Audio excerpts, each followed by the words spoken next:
Hey guys, please be kind. I just got this shirt in from the Sunshine Sisters and I was so excited because I love their tie-dye.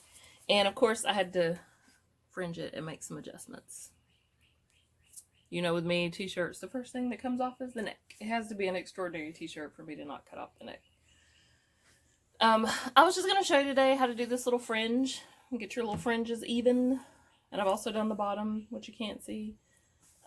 Actually, I guess I should show you because it still covers what needs to be covered and it still has fun little fringe.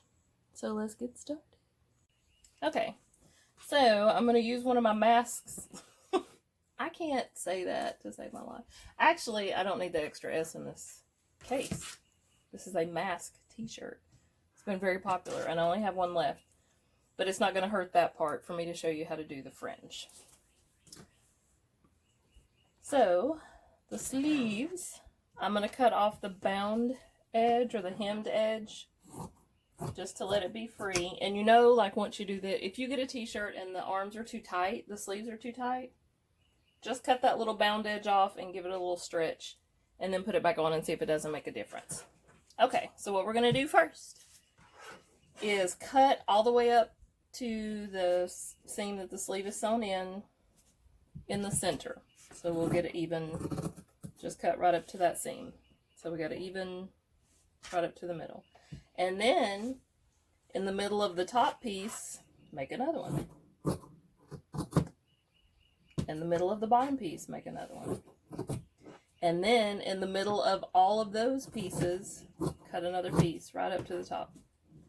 And you can see this is just one-handed. I don't even have to hold it.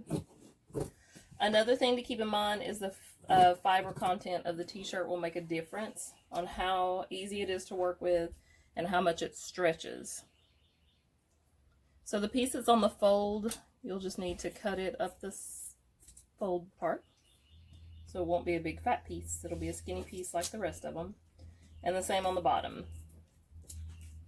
And then you just one at a time stretch it out. Pull it all out of shape. It's that simple. You can leave the bound edge on if you like, but you're going to end up with a skinny little piece with a big bell thing at the end. And you know, you can also put pony beads on these like we did when I was in high school. Totally dating myself right now. Aging myself, I guess I should say. I would never date myself. I'm very high maintenance. Tee-hee.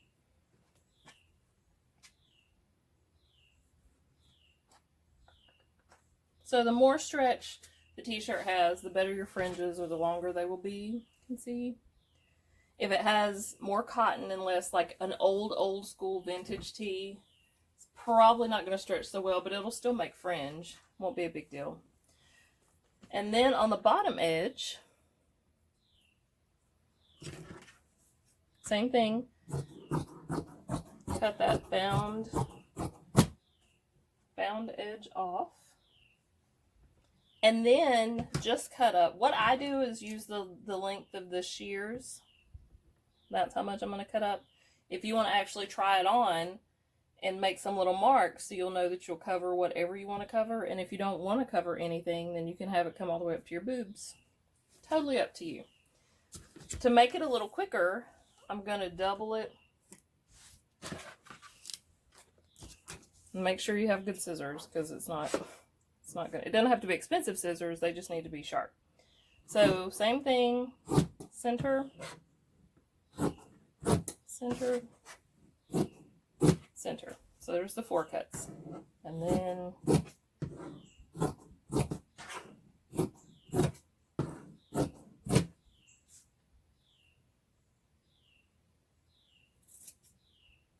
and do the little folds just like you did.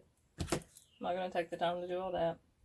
And then stretch them just like you did the sleeves.